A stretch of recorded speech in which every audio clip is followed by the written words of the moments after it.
All right, so we just walked through how to stack some tables together using the Query Editor Append tools. And we took these three individual sales data files from 2022, 21, and 20 and combined them into a new appended data set, right, where we stacked all three of them on top of each other. And that worked pretty well, but remember the downside.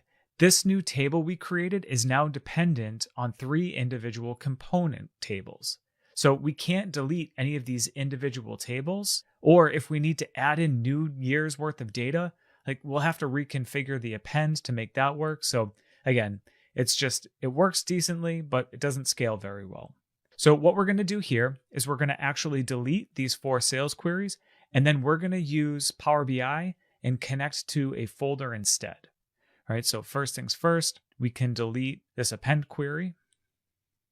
And then once that's removed, we can actually start removing our individual sales data files, right? Because now they're not referencing any other queries.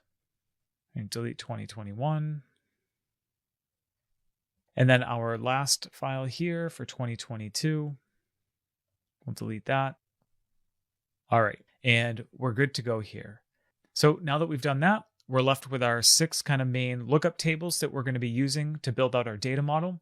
And from here, what we want to do is we actually want to go in and connect to a new source, right? That's going to be that folder. And I quickly want to show you what's contained within that folder. So I'm going to navigate to that folder on my desktop. All right, so this is the folder where we've got all of the AdventureWorks data. And I have this sales data folder here. If I double click into this, you'll see that we've got our 3 sales tables for 2022, 21, and 20 within here. And this is what we're going to be connecting to from the Power BI folder data source. So we'll jump back to the query editor and we'll come up here to a new source. And I'm going to click more for more options. All right, and from the Get Data window, you actually see we've got our folder option right here. We can click Connect. And the query editor prompts us with the folder path. Click Browse to browse your file structure. All right, desktop, AdventureWorks, raw data, and then our sales data, right? So this is the file path that we want. Click OK. And again, this is going to follow that same process where it's going to bring up a data preview window. We'll be able to check out what that data looks like. Now, what's interesting here is this preview window looks a little bit different, right? It's got this content column that says binary. It's got file names and extensions and date accessed and modified. It's got the folder path string. So rather than actually previewing the data, the actual rows and the columns, what we're actually previewing are the files that exist within the folder path, right? So it's a little bit different here, but a similar process, right? And we've got 2 options as well. We can combine and transform, or we can just transform the data. Either one of these options is going to kind of put us into the same spot, but I'm going to click Transform Data so we can walk through each of these steps. So here we go. We pressed edit, we're back in our query editor, and we see that similar kind of view that we got in preview, right? We've got content and the name, our file extension, date modified, created our folder path, and all that kind of stuff. So again, we're still not looking at data points here. We're still looking at the attributes of the files that exist within that folder that we've linked to. The key here is the first column. And this column is kind of similar to the column that was created when we merged tables, where we had to take one extra step to actually split out the columns from the table itself. It's the same idea here. So you can see when I hover, it says Combine Files. And when we press this, it runs through a different append process.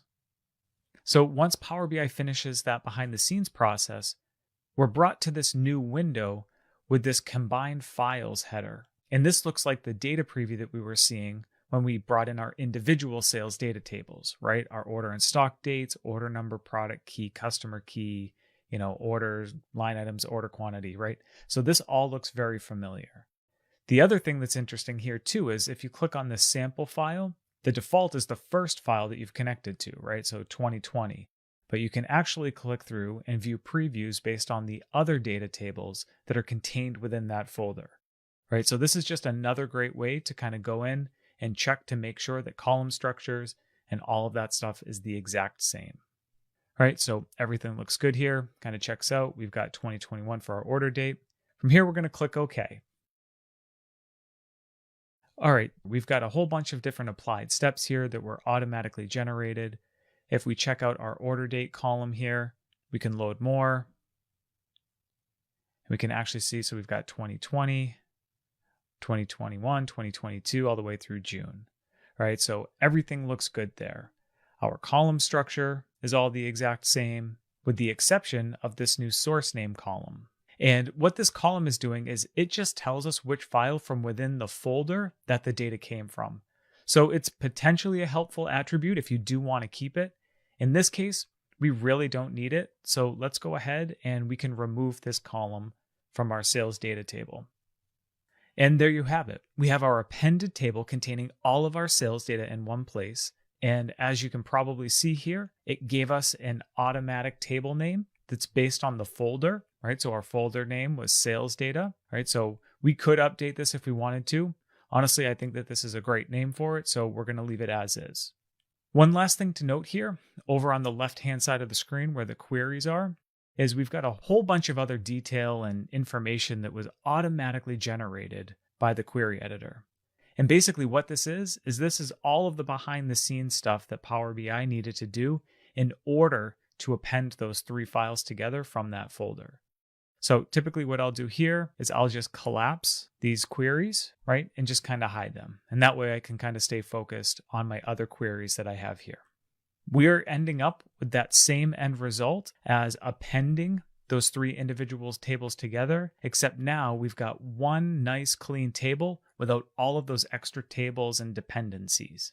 And even more importantly, if we ever needed to pull in additional years of sales data, we could simply drop those CSV files right into that folder. Press refresh right here inside the query editor, and all of that data would be automatically pulled in.